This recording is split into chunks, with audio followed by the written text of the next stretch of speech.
And so then I can show them how to do that. And when you apply these principles and you do them right, I mean your body by default is going to go back into this incredible state of balance. And one of the most powerful things that you can do is infrared saunas. Infrared saunas will, once you move your core body temperature by 1 degree, it starts to destroy cancer cells because they cannot thrive in that environment or survive in that environment. And so, like the guy I mentioned, Dr. Brian Clement of the Hippocrates Health Institute, an amazing guy doing the right things, for the right reasons and committed to sharing his message. Like he will speak at any event almost anywhere in the world, but if you do not have an infrared sauna or at least a conventional sauna for him, he's not coming. It's a deal breaker. And so that to him is one of the most important things. And our world has become so polluted, but within that polluted world there are always solutions. I always say to people, like I was in Japan a lot of years ago and I thought it was a great country, but I say to people, if you've never been to Japan, you never will. Because Fukushima is emitting so much radiation into the atmosphere, and if you get that stuff into your body, one radioactive isotope, like that's going to be generating that energy in your body for 1,000 years. So, but you can get that crap out of your body, but you have to know how to do it.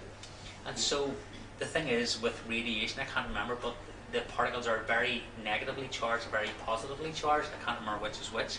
But if you take something like bentonite clay or French green clay or chlorella, these two attract each other like magnets, and they bond together, and then your body can safely eliminate them from your body. But the thing is that most people have no idea that you can do that. Or anybody in here got mercury in their teeth or amalgam fillings? Yes. Right. They are really, really incredibly toxic and harmful to your body, and they damage. If you get mercury into your brain, it takes something like 10 years to get out of your brain. But if I would recommend that you get all the mercury taken out of your teeth. But there's only like 1 or 2 people in Northern Ireland that I would trust and actually know what they're doing. And the thing is that if you're undecided or you're not sure, and don't take my word for it, there's a video on YouTube called Smoking Teeth. Just think the word smoking. Smoking teeth. And I want you to watch that video, and it only lasts about 8 minutes, so it's not a long video to watch. And if you watch it, you'll see that sort of mercury is being released at all times. When you rub it, stimulate it, drink hot liquids or anything, that's being released into your bloodstream, and that there is accumulating in your organs, and it is very harmful and very detrimental. So I did get that removed a lot of years ago, and not that I felt anything negative from it, but I just know that mercury is one of the most harmful substances that you can put into your body. They don't tell you that at the dentist though. Well, They'll tell you anything to that. There's no alternative either. The dentist should have told me that before I let them do that. A lot of them don't even know. I mean, I went and I told my dentist about stuff, like the root canals. Mm-hmm. Root canals are really bad as well. And I had for a year, I got like a pain in my back, and I went to a Dr. Brian Clement's event, and he says, you must have a root canal.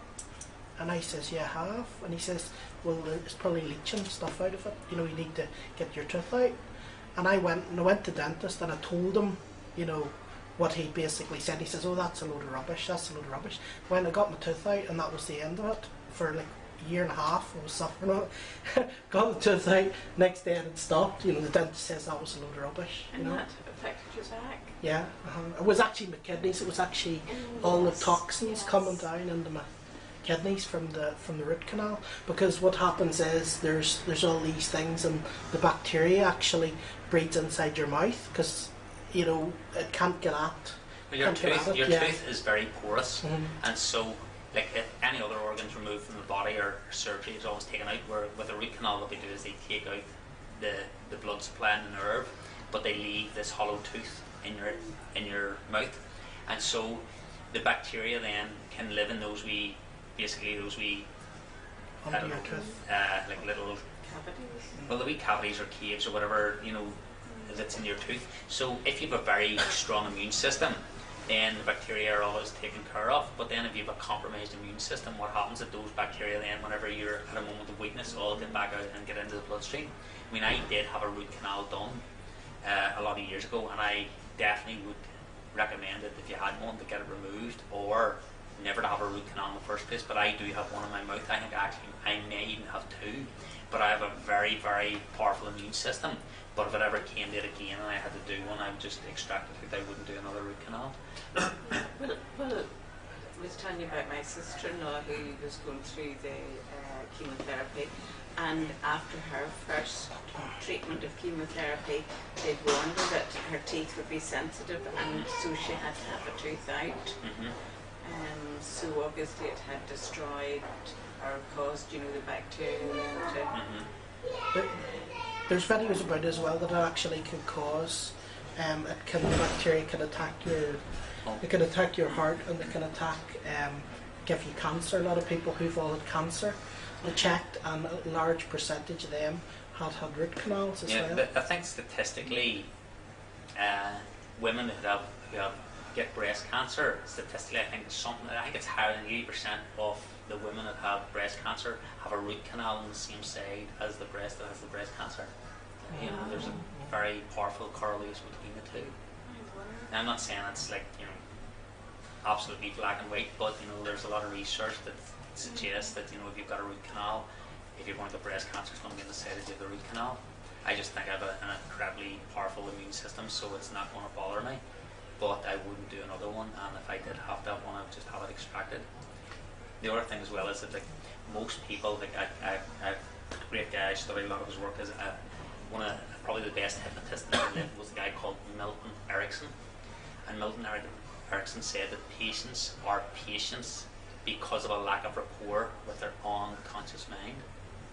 And so the thing is that your unconscious mind, your body, is telling you at every moment of every day whether or not there's something wrong or where you are. And so when people get headaches, why do they get headaches? Because they're not listening to their body. So are they dehydrated? Are they too stressed? Are they putting a demand on their body that, you know, that they can't handle? And so that feedback, that perfect feedback, is telling you that there's something wrong. But most people are so desensitized from their bodies, or they're so busy and they're not aware of what's going on.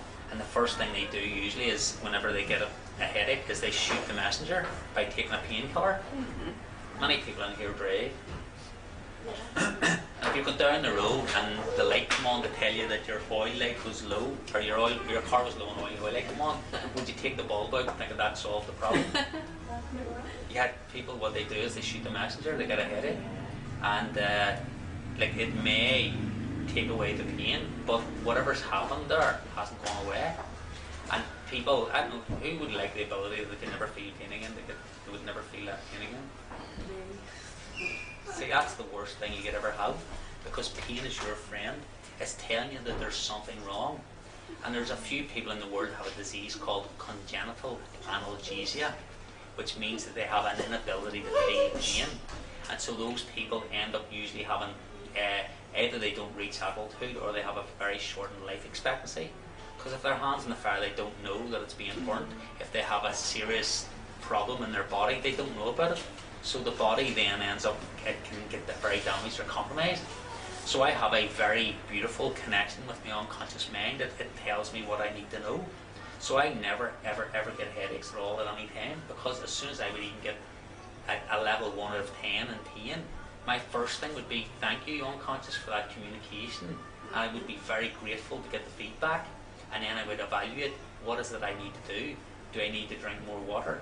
Do I need to relax? Do I need to meditate? Do I need more sleep? Whatever it is. And so I will listen to my body, and my body will tell me exactly what I need to do.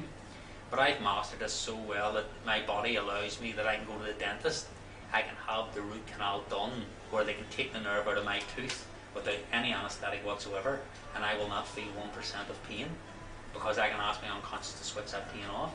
And I also had every bit of my mercury taken out of my teeth, and that was maybe at least 8 fillings or 10 fillings, and I had that all removed completely without any anaesthetic whatsoever. And I was also able to stop the bleeding, or control the bleeding, so as my teeth wouldn't bleed. And so the thing is, we all possess this ability, but the thing is, the unconscious is not going to trust you because it's told you stuff before, but people aren't being willing to listen, and it just went, shut up, shut the messenger, problem solved, and continue.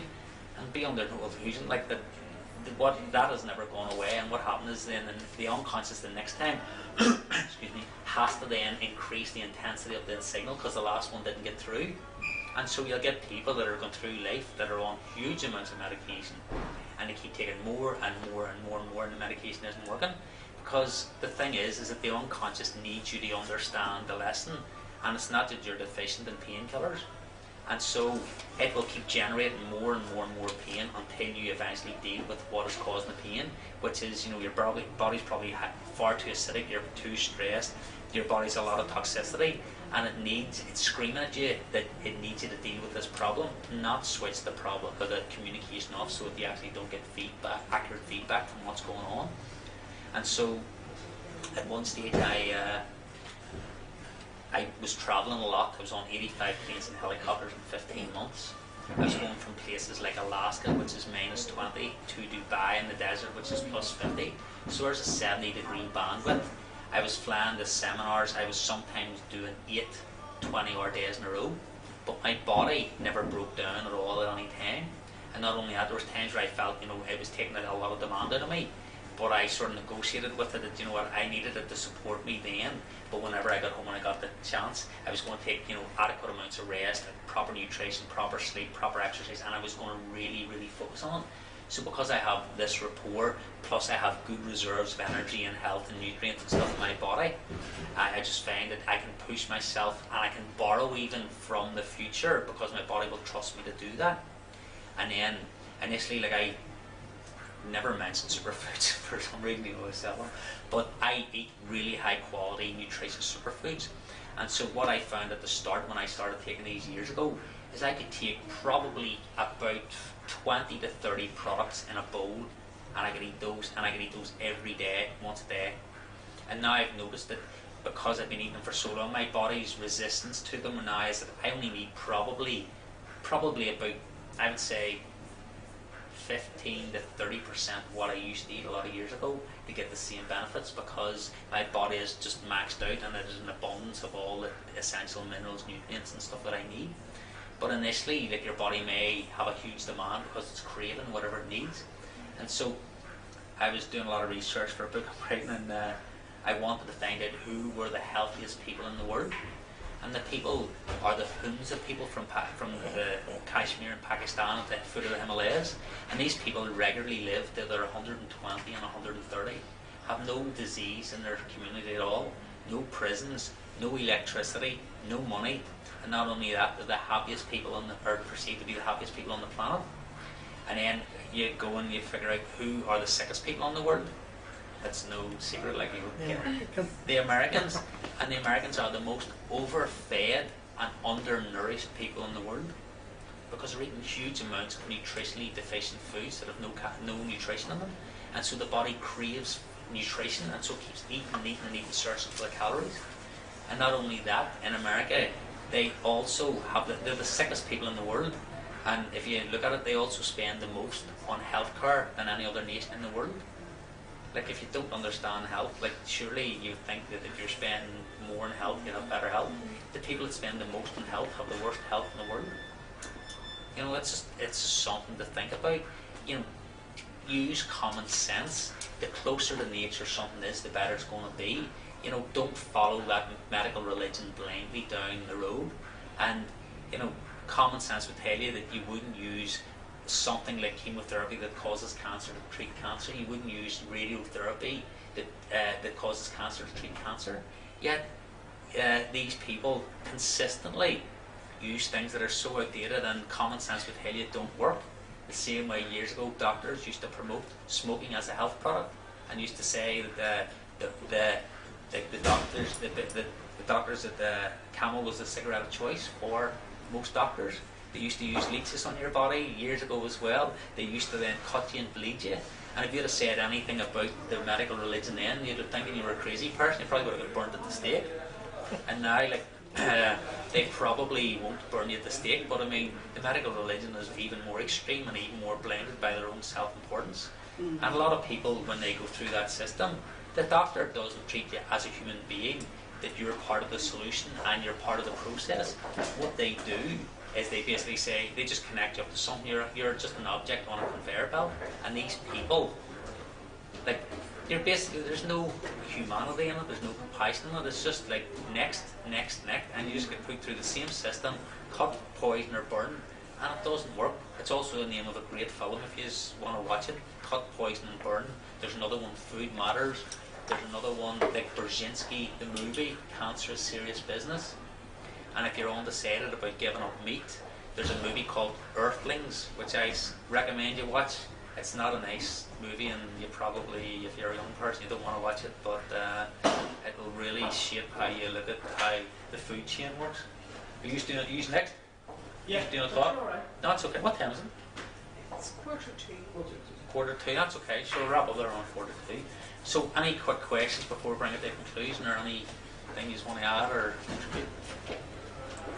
That was great. Thank you. That's okay. Yes. Just if you have any questions and you go along your journey and stuff comes up and it doesn't make sense to me, email me at info@superfood7.com. It's on the flyers down at the table. All right.